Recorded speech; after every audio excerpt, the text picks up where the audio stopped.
Good evening everybody, welcome back to the channel. Today I'm going to be playing a little bit more Hightail and reading some more of our Reddit stories. Now, I'm still pretty new to Hightail, so I think today I'm going to do a little bit more exploration of the game. I want to try some mining and just see what else we can find in the map. So, let's get right into the stories. Our first story. My ex turned up last night drunk. Tomorrow is his wedding day. Should I tell his soon-to-be wife? I was with my ex for 2 years, and it was not the best relationship. We broke up because I moved for uni and just didn't want to be with him anymore. It's been almost 5 years since we broke up, and I'm engaged to be married with my fiancé, who is my absolute soulmate. Yesterday evening, at around 10 o'clock, he rang our doorbell drunk. His bachelor party was in the city that I live in, and he came to see me. When my fiancé opened the door, my ex just started sobbing, saying that he couldn't believe that my fiancé was real, or something like that.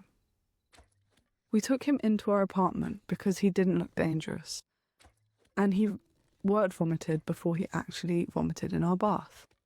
From what I could gather, he was still very hurt because of our breakup, and he thinks that we could have made it work. He said he regrets treating me badly. He then threw up again and called an Uber to his hotel. It was very surreal. He was fine. We fed him waffles to sober him up and told him to write to us when he was in his hotel to make sure he made it back safely. I was left with a weird feeling, almost dirty. I'm thinking of contacting his soon-to-be wife. Or should I call him and encourage him to tell his fiancée? Or should I not do anything and just let this be an anecdote for my future? I think this is a difficult situation. Now, obviously the man hasn't actually gone and done anything wrong. But he, shouldn't be turning up right at his ex's door on his bachelor party right before he is married. I definitely think you should at least encourage him to tell his fiancée, if not tell his fiancée or tell someone else in the situation themselves. Because, there's that old saying of drunk actions are, or drunk words are sober thoughts or whatever. So I don't think the drunkenness or the bachelor party can necessarily excuse what he's done. It's very interesting. Let me know what you think in the comments. It's a tricky one. Our next story. My male 31 best friend, male 33, is broke. I've been offering him a job in the restaurant that I work for months, and today he confessed he doesn't want to be a server because it is low and people would lose respect for him. I'm deeply offended by this. My friend is broke. He hasn't worked in over a year. He's running out of savings and has even had to ask his parents to support him financially. I've asked him many times why he doesn't try and get a job that's not in his field. He's got a computer science degree, but has never worked in the field a single day since graduating. He's turned down lots of jobs because of stupid reasons, such as they don't pay him enough, they won't give him a higher position right off the bat, etc. I'm well aware that he's deluded in that sense, but he has many other good qualities, and that's why I love the guy. Since graduating, the only job he's done is share marketing, some online investing in Forex. He said he made around $20 a day and that was enough for him. He's single, lives in a shared house and doesn't spend much, so I guess whatever makes him happy, right? The thing is, he's totally broke. I don't think he really is making even $20 a day on the shares, because he's running out of money. He's stressed out and he won't stop complaining about money problems. This is confusing for me, and I think it comes down to his pride not allowing him to get a job that's not fit for his ego. Now, I work as a server in a very nice restaurant and have offered him a job with me as a server many times. I have a great relationship with my boss, and after telling him my friend's situation, he didn't hesitate to say that he wanted to help and would like to offer him a full-time job. My friend has been turning it down for months and not really giving much of an explanation. Today he called me saying his parents have cut him off and asked to borrow money from me. I said that as a personal rule I do not lend money to anyone, but that he was welcome to start working with me tomorrow. He again turned down the offer, and I got a bit frustrated because I'm offering him a solution to his money problems, but he just won't accept it. So we got into a bit of banter, and he finally confessed that he thinks being a server is low and doesn't get you people's respect. I told him that respect is earned by getting off your ass and doing what you have to do to make ends meet. I asked him if he thinks I'm low, and he backpedaled, saying he didn't mean I in particular was low, but the job itself was. Then he straight up told me that no one can respect me working as a waiter in my 30s. Wow. I'm pretty upset, to be honest. He thinks I'm low for working as a server. I've got a degree too, but also couldn't find a job in my field, so I took the first job that I could. I'm not some prissy prick thinking I'm too good to serve others. I take pride in being a waiter and doing a great job, so I'm quite hurt by his comments. And also, why is he my friend if he thinks I'm low? I didn't want to say something nasty or get into an argument with him, so I only told him he was being offensive, and I felt like he needed time to think about what he said to me. He replied saying that there was nothing to think about, then gave me a list of, inverted commas, low jobs, like street sweeper, cleaner, etc., and said it's a fact that these are low, not respected jobs. I asked him to apologise before this snowballed into a full-blown argument, but he said that he stood by what he'd said. I don't want to overreact, but I don't know if we can keep being friends after this. I really don't know what to do. I don't want to badmouth him, but he should examine his life and learn empathy. I'm a very easygoing and forgiving person, but what he said has hurt me and was idiotic. The man who refuses to work calling me low. I don't know what to do. Now the writer is absolutely right. The friend he's clearly having an ego problem. You know, it's difficult that he's got a degree in a good field and he's struggling to find work. It's a difficult situation for anybody. However, the writer says earlier that he'd actually gotten jobs and then turned them down because they either didn't pay him enough or they wouldn't give him a higher position off the bat. I think when you come out of university, even if you've got a great degree and you're really good in your field, you have to take that first job. You know, that first job is rough to get, but once you get it, you've got a foot in the door and you get a year or two's experience, and then you can really begin your career, right? You can go and find potentially the job in the actual exact field you want, or potentially you can get promoted to a higher position, or you can chase a bit more money, whatever it might be. But you know, I think it's pretty ridiculous that this person has too much ego, essentially, to do jobs such as being a server or jobs that don't pay him so well, but then clearly has no shame in like living off of his parents at whatever his age is. I think it's pretty crazy.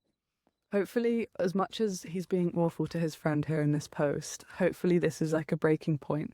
It says that his parents have cut him off and now he's clearly fallen out with one of his good friends as well. So I can say the only hope for the situation is that the friend has a big wake-up call here, because it says he's in his 30s and he's still thinking like this. I think if he doesn't change his perspective and his ego around money and work, then it's going to be difficult for him to kind of keep up relationships and ultimately to make money and pay for things. So let's hope he comes to his senses. But the writer is absolutely right to be hurt by these words. They're silly, stupid words, and it just shows the ego of the writer and I guess the lack of real world experience that the writer has, having lived off his parents so long.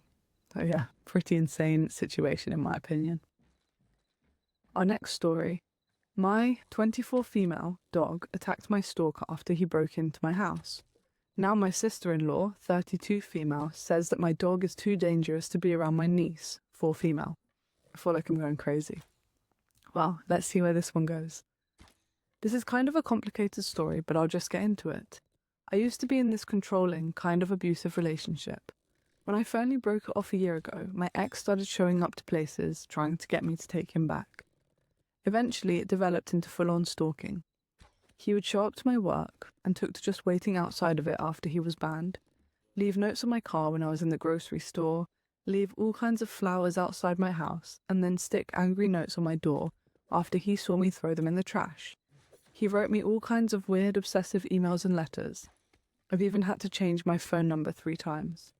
The behaviour escalated over time and got scarier and more threatening. In one instance, he started a small fire in my driveway, but the police couldn't get enough evidence connecting him to it. It was after that instance that I put cameras in my yard. I was horrified to learn that the police couldn't do anything about this until my stalker was actually caught doing something illegal, like breaking into my house, at which point I was worried I might already be dead. I decided that I wasn't spending the rest of my life waiting for the other shoe to drop, so I got a handgun and a concealed carry permit, took some self-defense courses, and started doing strength training.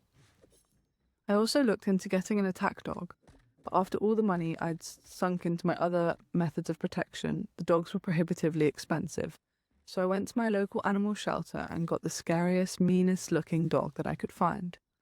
This is where Thor comes in. He's a 100-pound American bulldog, looks like he'd rip your throat out on sight, but is basically a gigantic teddy bear.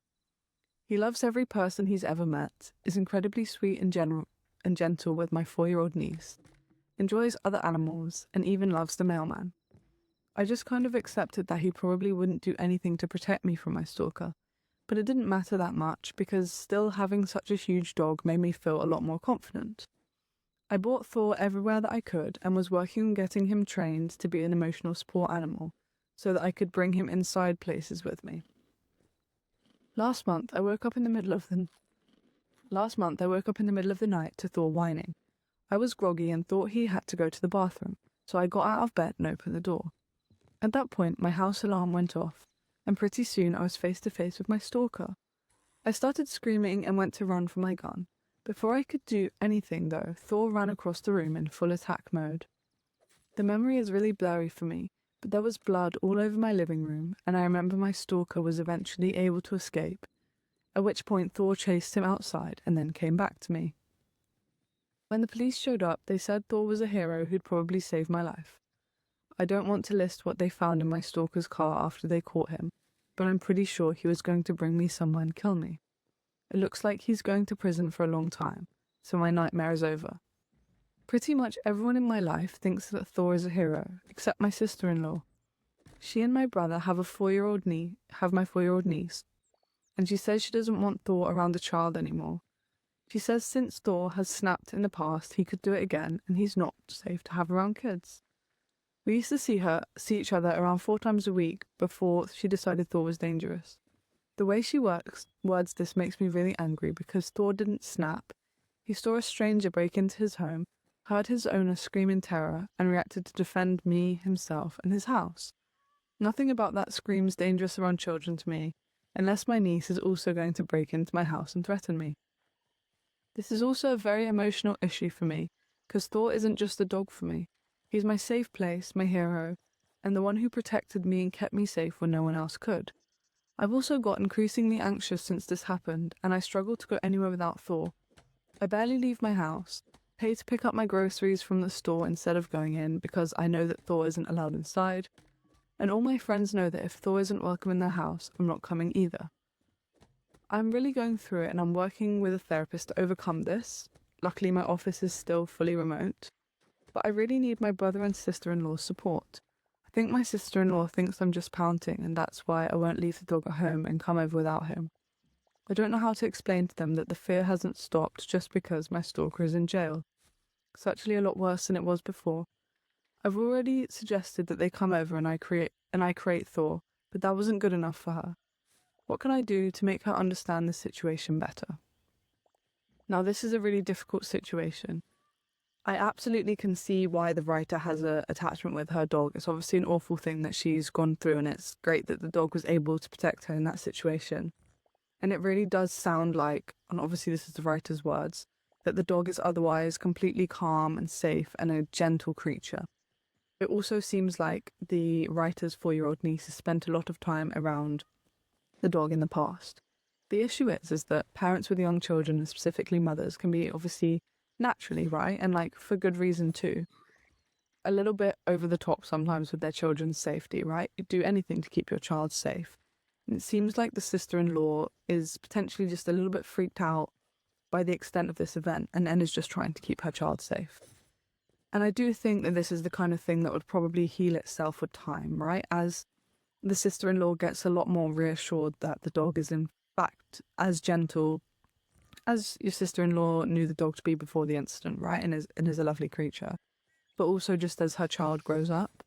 I do think it's pretty ridiculous that they weren't okay with the solution of coming over to your house while the dog Thor was in the crate. So I honestly think that would be the most fairest compromise that satisfies all people. So hopefully that would be something that they could go ahead with, or maybe something that the writer should speak to them about in the future.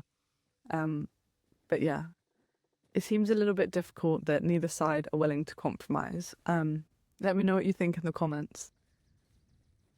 So our next story, my husband, 32 male, is convinced that I, 26 female, am pregnant. I'm not, but he won't believe me. What should I do? I'm truly at a loss here. The situation has gotten worrying and I don't know what to do about it. Since about a week ago, my husband has been convinced that I'm pregnant.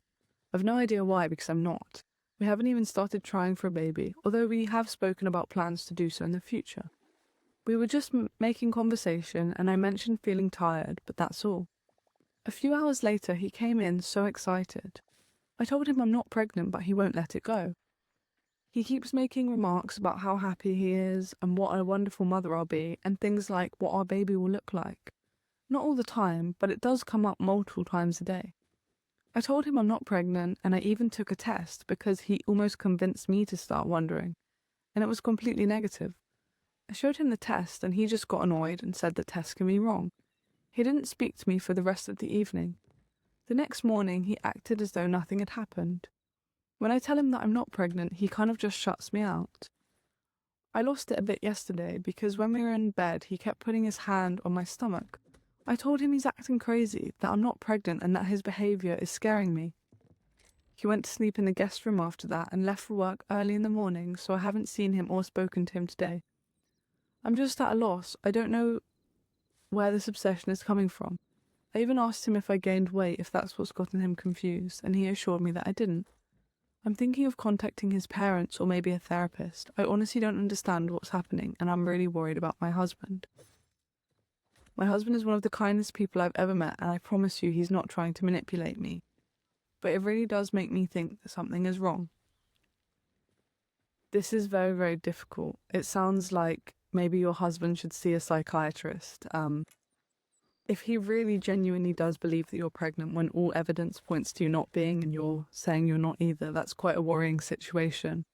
Either that or he wants you to be pregnant so badly. He's almost like projecting, but if he really, truly, genuinely believes that you are without any evidence, I definitely think he needs to see a psychiatrist, as that's not normal at all. I hope you guys can resolve this, and I hope that one day when you're both in a healthy headspace, you do get pregnant and you're very, very happy about it. But yeah, that's a really worrying situation. Okay, our next story. My fiancé, 25 female, dumped me, 26 male, on a Tuesday. Today she tells me that she wants the apartment to herself tomorrow for her Valentine's date. He writes, I'll try to keep this short because I'm so stunned I think I've stopped being able to process things. I've been with my fiancé for 4 years and we've been engaged since last year and we're actively planning a wedding. Last month we moved to a new city across the country because my fiancé got an amazing job offer. I wasn't that happy about it since I had to quit my job and since all of our family and friends are in the city that we left. I was kind of a jerk during the moving process, but I've since come around since we've moved here. My fiancé kept talking about this guy that she worked with at her new job, and it made me feel uneasy. I went to a few after-work events with her where he showed up, and he seemed like a total asshole. Very full of himself, artistic type, and I didn't like the way that he interacted with my fiancé at all. My fiancé and I occasionally fought about this.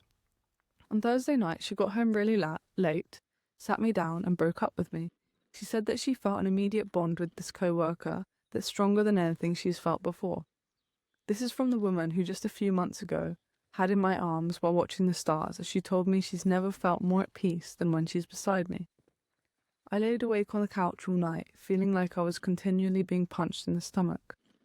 I didn't fall asleep until 3 p.m. yesterday, and stayed asleep until this morning when she woke me up. Basically, she's having this guy over for Valentine's Day and demanded that she get the apartment to herself.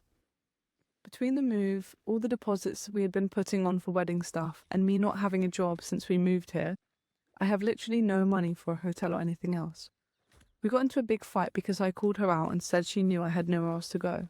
She said that that's not her problem and that she's done solving problems for me and I need to fix this one on my own.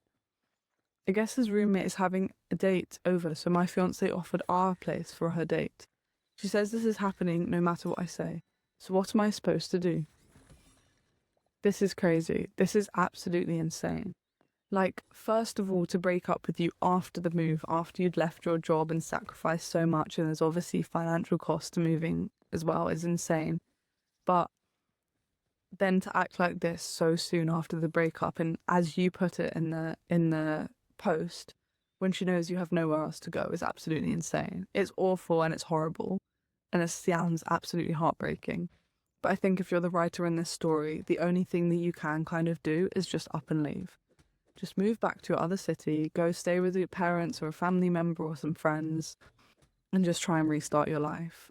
Like, if this person is going to treat you like that, then that tells you all you need to know about the person. And as much as it might be a hard pill to swallow, it's actually you dodging a bullet in the long term, right? If that's the kind of person they are and that they're able to act that way, it's pretty shocking, to be honest. So yeah, as difficult as it might be, I would say just get out of there.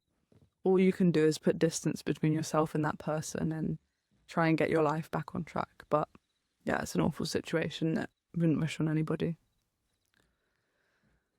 Okay, another similar one. My fiance, 26 female, and I, 27 male, decided to break up, but she couldn't move out due to the lockdown. After about 4 months of isolating with her, I've realised that I don't want to break up anymore. Okay, maybe this one's going in the other direction, let's see. My fiance and I have been dating since college, and as soon as we both graduated, I proposed to her. However, we decided only to get married once we were both financially stable. 2 years down the road, we've been living together for that long, we now meet those requirements. However, our love for each other had kind of disappeared, or at least the spark that we used to have.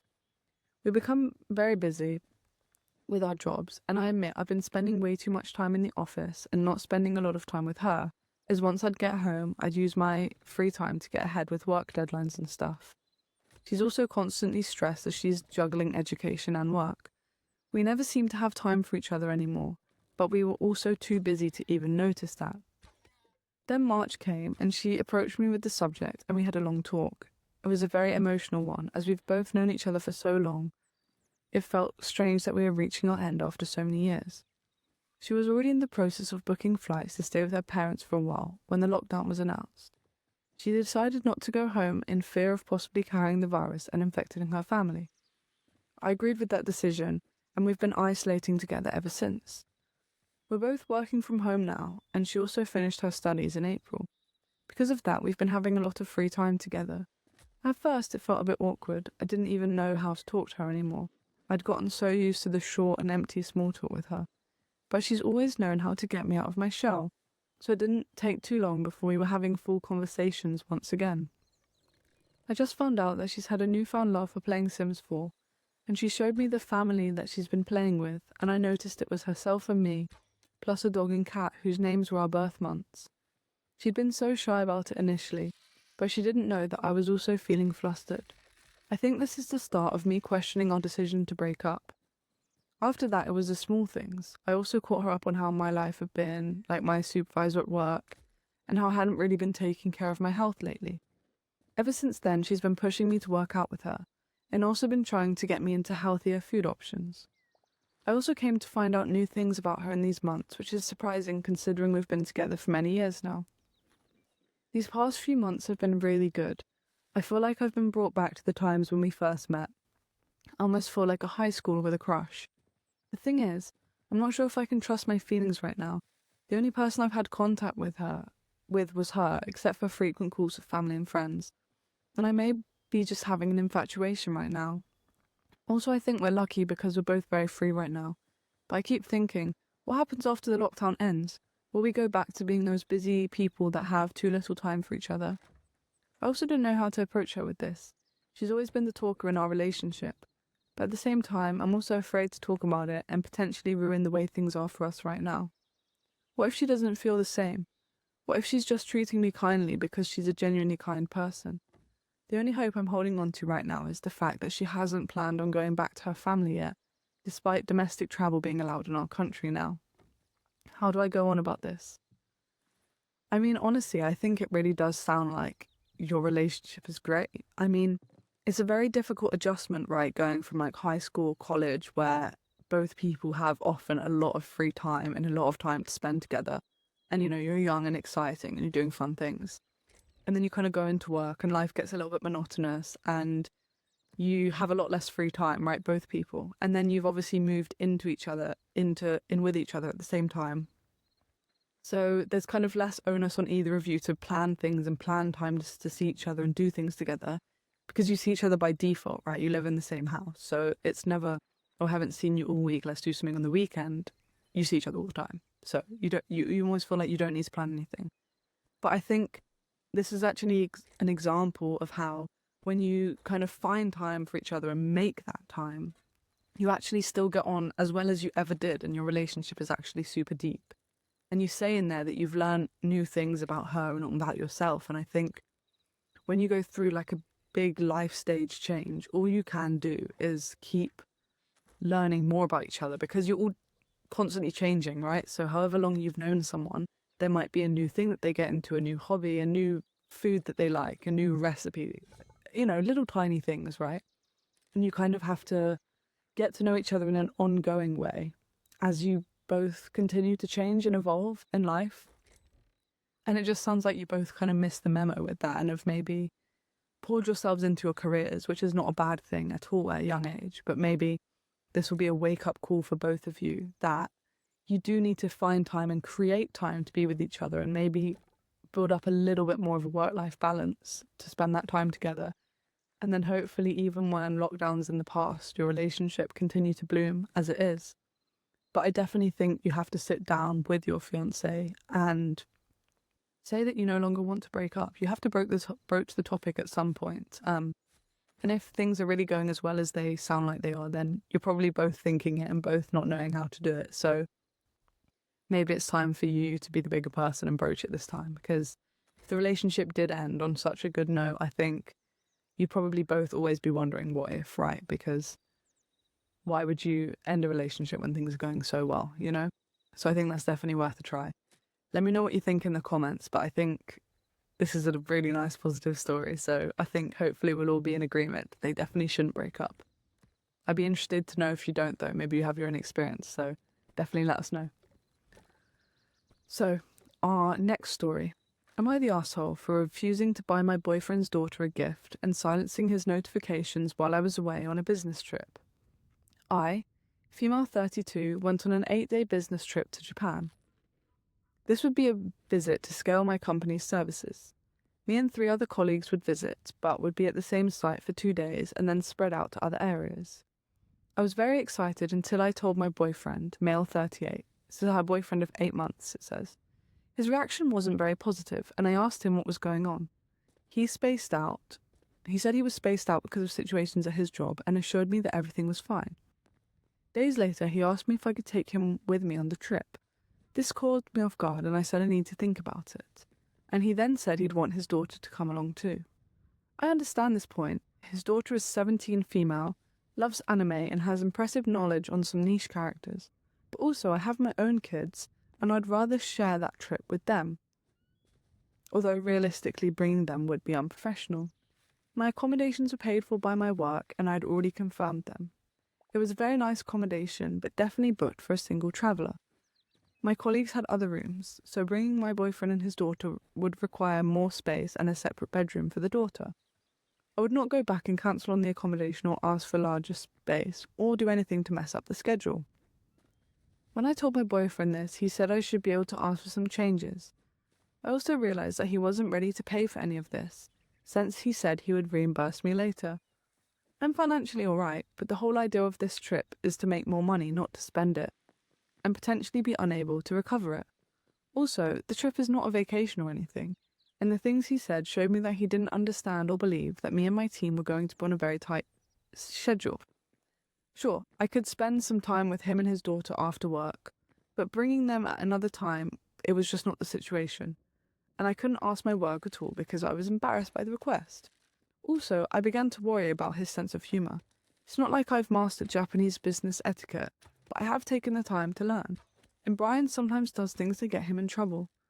We'd be having dinner with my client and colleagues, and I could have him stay at the hotel, or bring him along if that was permitted, but it was awkward, especially if it messed up accommodation or the schedule. When I candidly expressed this concern, he got extremely annoyed and gave me the silent treatment. This stressed me out, and I told him. I then left for the airport while he's not talking to me. We only talked a few times while I was abroad, and his daughter did not reply to any of my messages. I don't know if he falsely told her that she was getting an early high school graduation trip, or if she was just mad at me. I got a hold of a huge plush anime character and took a selfie asking if she liked it. She gave no answer. About 1 or 2 days before I flew back, he started texting me with requests. He wanted me to get XYZ, this and that for his daughter and for his nieces. I got angry because she hadn't even replied to me, but he had no problem asking me for more and more stuff, and that put me off. I told him that his daughter had never replied to any of my messages, and he didn't say anything about it. I ended up silencing his notifications and only buying presents for my own family. When I got back, all I wanted was to spend time with my kids since I've never been away from them before. I kept putting off seeing Brian and my boyfriend until last Friday when we met for pizza, and he looked uncomfortable. He said I'd let his daughter down by allowing her to think she was going to get the toy, and was also in disbelief when I confirmed that I didn't bring her anything. I told him that I didn't think it mattered since she completely blanked me out. We had a back and forth, but there was no resolution. I feel more lost than when this whole thing started. I feel like he thinks a gift for his daughter was the solution to everything, and I disagree. I'm doing my best to create a good future, and I'm a bit on the fence about continuing the relationship. I care about him and his kid, but I'm afraid of being used or dragged down, and the way he pressured me made me feel really uncomfortable. I'm also a bit hurt because I had built a relationship with his daughter, and not getting a single reply to my messages is honestly a bad look. I'm tempted to think that she's either angry because I didn't agree to bring them along, or that maybe he even told her to ignore me. I'm planning on ending things because I need clarity, but I'm also worried maybe I'm being unfair. Is it possible that he just got overly excited and got carried away? Although I know he would have been unable to pay me back.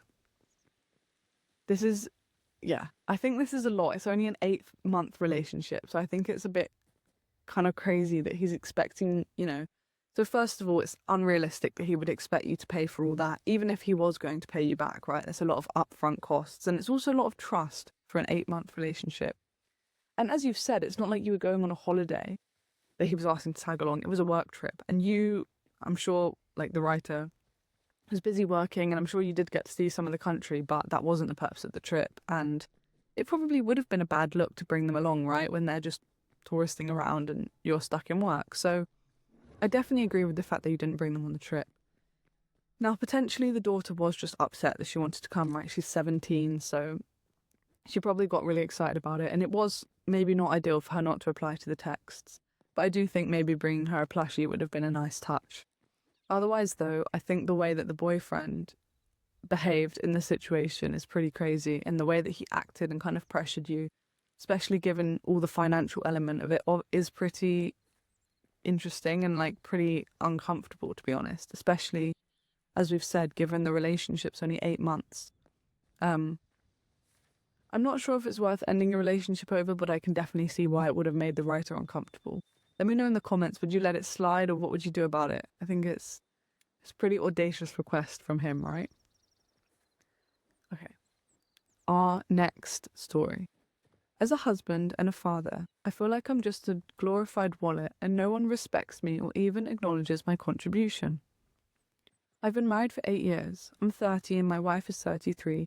We have 2 kids, a 5-year-old boy and a 3-year-old girl. I get up every weekday at 4 a.m, clean the litter box, walk the dog, sweep the house, fold the clothes, check the children's laundry baskets, start new loads. I then go for a run at 5 a.m. and I'm showered and on the road to work by 6. I commute for an hour and a half to a job that I'm not particularly thrilled about, but I'm good at it and it's well paid. I'd rather be at home building furniture or learning to be a chef. Officially I work from 8 a.m. to 5 p.m, but we rarely finish at the office before 6:30, and I then have to drive home another hour and a half. When I get home, the house is a mess, there's no dinner, and I'm starving. Did they eat? Yeah, they already ate from Uber Eats, and they didn't order anything for me often, or sometimes they will if I'm lucky. My wife will be on her phone, my daughter's sleeping, and my son's sleeping. I'd like to spend time with them, but I need to eat, so I have a bowl of cereal or a TV dinner. Then I check, and the laundry that I put there in the morning is still there. The wife lectures me on how stressful and hard her day was, although it can't be that hard when I've hired a nanny. She means stressful drama with her friends and tells me about all these things with her friends. She tells me how I never have time for any of them and how I'm an absentee father and need to step up my contribution at home.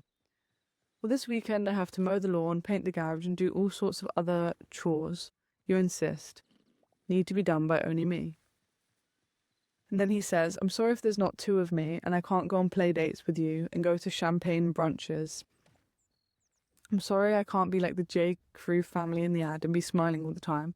Someone has to pay for the house you insisted on, the SUVs you insisted on, the Montessori school you insisted on, the fashionable clothes you insisted on, organic things that you insisted on, hair salon and nail appointments. So thanks for calling me selfish for spending time on myself when I go for runs.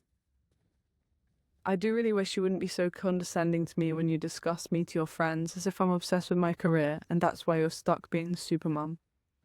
I'm happy with an apartment and used economy cars and buying clothes at Target and working a job where I get to be home to see the kids. Why are you and the nanny so busy that your combined efforts can't put a load of laundry in the dryer and press a button? Why do you leave the dishes in the sink for me after I come home? I wish you would act like you're on my side, though I realise that I want to be at home. But if you want all this stuff you insist are non-negotiable, someone's got to pay for it because it ain't free. I think I'd be more okay if you just said, thanks, Mike, I know you're working hard for us and doing your part to keep this train rolling. Instead, you paint this picture on social media like you're busting your ass and I'm just off playing golf, instead of stressing every second if I'm making enough money to support the lifestyle you want and you feel entitled to. Wow, this is really horrible. I feel like the writer of this has really poured his heart out into this post, and it's actually really quite sad. He's clearly working really hard and like feeling disconnected from his family and his children, and definitely disconnected from his wife. I think it can be really difficult in a relationship, right, when you don't spend almost any time together and you're both so busy, kind of both become so involved in your own lives, and it's really hard to see each other's struggles, right? I honestly think like a good solution would almost be to force the wife to read this post. Maybe not literally, but like write down for her your perspective so that she can see where you're coming from. You definitely deserve some empathy, and it's really difficult.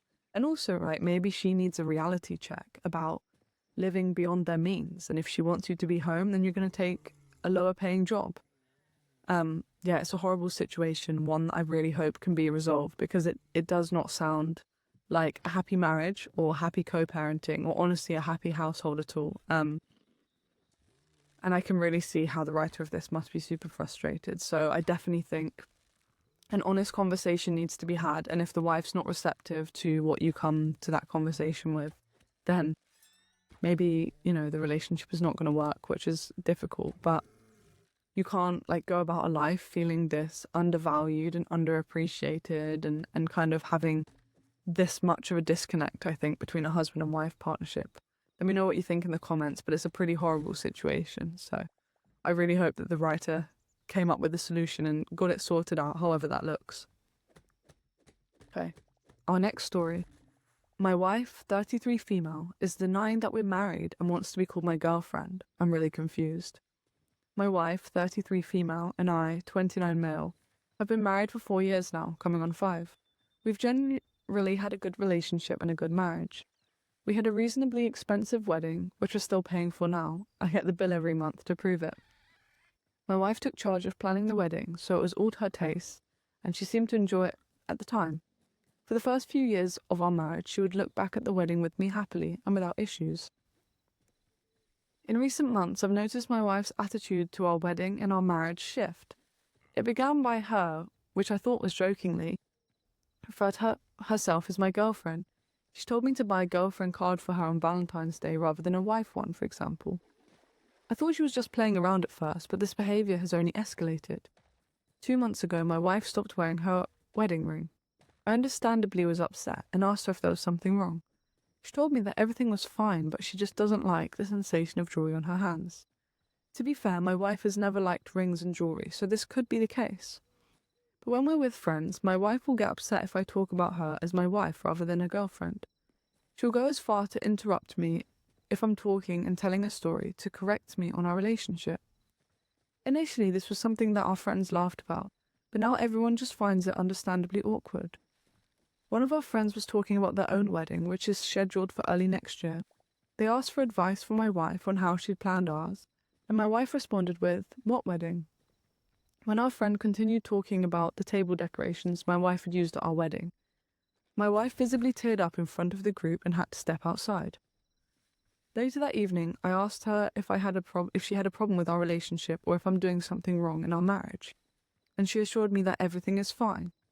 From my perspective, outside of this issue, our relationship is stronger than ever, and we're considering kids in the near future. Is there advice anyone can offer on why my wife might be acting like this?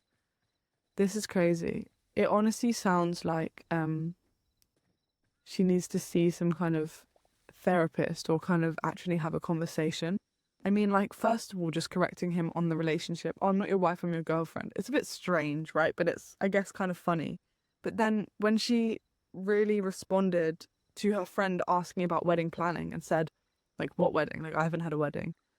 That's like, a step further. That's not like a little kind of bit that you keep up with the friend group. That's quite worrying. I don't know.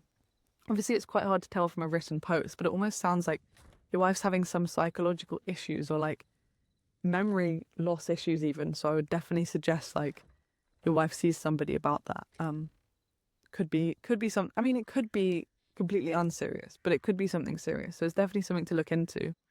And if that's not the case, it's like a very, very strange situation. I'm kind of stumped, right? Let me know what you think in the comments. But if it's not like a serious issue or like an issue that she needs to see a therapist about, then it's very, very confusing indeed. And I kind of can't blame the writer at all for being confused.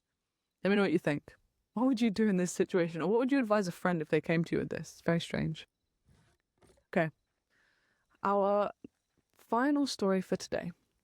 My 23 female boyfriend, 23 male of 3 years, stealthily took my 11-year-old dog to a vet 80 kilometers away to be put to sleep. It was only luck that I found out and got him back. My boyfriend doesn't know that I have my dog back and he comes back tomorrow night. My boyfriend Jay left for a trip up the coast to help my family on Friday morning. While I was at work on Friday, I got a phone call from one of my ex-flatmates who I live with at uni. He thought he had my dog with him and phoned me because someone else had dropped him off to the vet surgery that he worked at to be put to sleep. Bob sent me pics and it was my dog. I'd recognize him anywhere. I grew up with him and he was so close to me. When I left home, there was no questions about it and I brought my dog with me. Bob kept my dog with him and I drove up to pick him up as soon as I got out of work. Bob also showed me a recording of the vet's security camera screen, and there's no doubt that it's my boyfriend dropping him off. He's even wearing the same clothes he left in this morning before I went to work.